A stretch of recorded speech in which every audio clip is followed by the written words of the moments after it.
बच्चों, दूसरे अध्याय में आपको किंग्स, फार्मर्स और टाउन के बारे में आपको बताया जाएगा। हड़प्पा के पतन के बाद फिर क्या स्थिति, क्या अवस्था रही, उसका इस लेसन में वर्णन है। हड़प्पा सभ्यता के बाद लगभग 15 वर्षों के लंबे अंतराल में अनेक विकास हुए। नगरों का उद्भव, राजधर्म की नई अवधारणा, वर्गों का उदय, ऋग्वेद की रचना, उत्तर भारत एवं दक्कन पठार के क्षेत्र, कर्नाटक जैसे क्षेत्रों में कृषक बस्तियों का उदय हुआ। इसी क्रम में प्रथम प्रारंभिक राज्य का उल्लेख किया जाता है। प्रारंभिक राज्य या 16 जनपद जिसे हम बोलते हैं। प्रारंभिक राज्य के बारे में ध्यान से सुनो। छठी ईसा पूर्व लोहे का आविष्कार हो चुका था।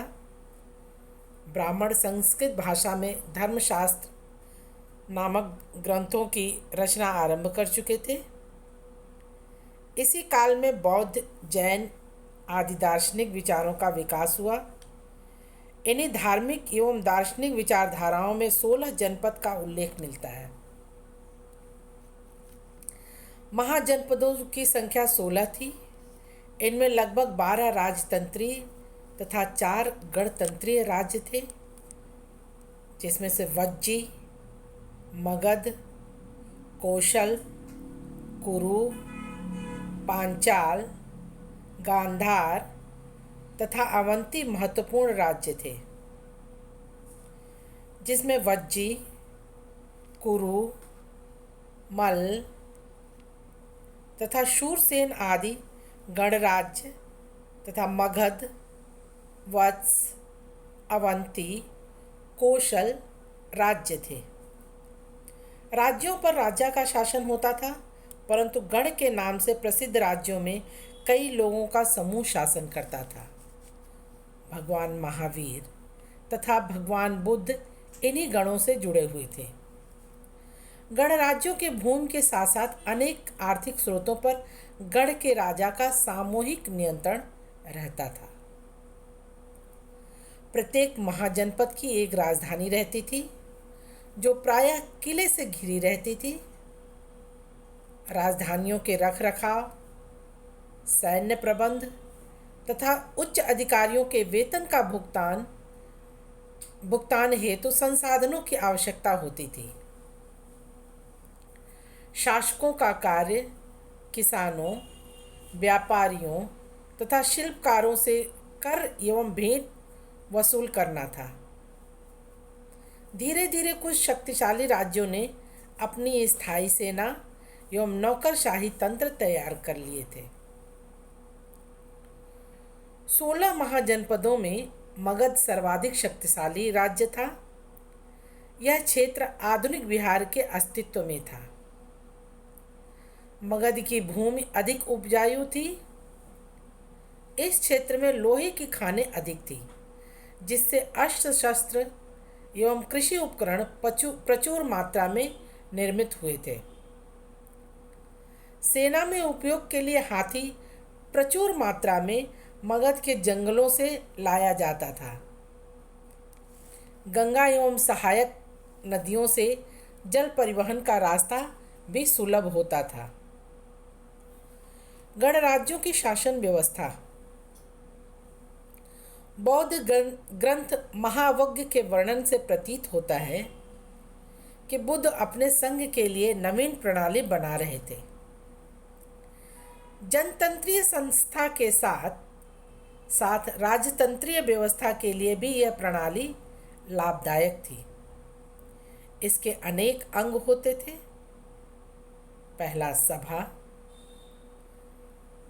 गणराज्यों में प्रशासन की वास्तविक शक्ति सभा में निहित होती थी, जो सभागार में होती थी और छोटे बड़े सभी समान रूप से इसके सदस्य होते थे।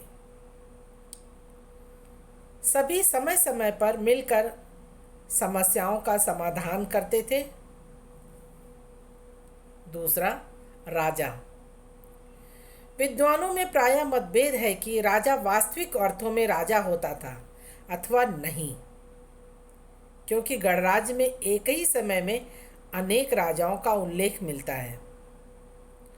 उदाहरण के स्वरूप लिच्छवी में एक ही समय में 7,707 राजाओं का उल्लेख मिलता है।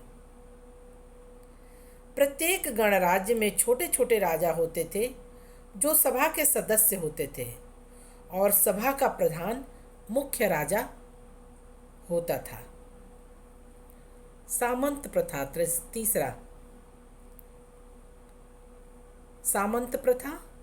समस्त राज्य सामंतों में बटा था। प्रत्येक सामंत भी सभा का सदस्य होता था, जिसका अध्यक्ष ही वास्तविक शासक होता था। चौथा, सभा की कार्यप्रणाली। डॉक्टर मजूमदार के अनुसार गणराज्यों के कार्य की प्रणाली इस प्रकार थी। पहला, सभा में प्रस्ताव रखने के लिए निश्चित नियम बना दिए गए थे। दूसरा, उलझी हुई समस्याएं विशिष्ट समितियों को सौंप दी जाती थीं। तीसरा, पूरक नियम बने थे, अर्थात आगे के संदर्भ में गणतंत्र में 7 प्रकार के न्यायालय होते थे। प्रत्येक अपराधी पर क्रमानुसार 7 न्यायालयों में विचार किया जाता था। राजा न्याय का सर्वोच्च अधिकारी होता था। अगर अपराध सिद्ध नहीं हुआ तो प्रत्येक न्यायालय को अधिकार था कि वो अपराधी को छूट दे सके। डॉक्टर मजूमदार ने न्याय व्यवस्था की अत्यंत प्रशंसा की है। उनके अनुसार नागरिक सुरक्षा की इतनी उत्तम व्यवस्था संसार में कम ही देखने को मिलता है।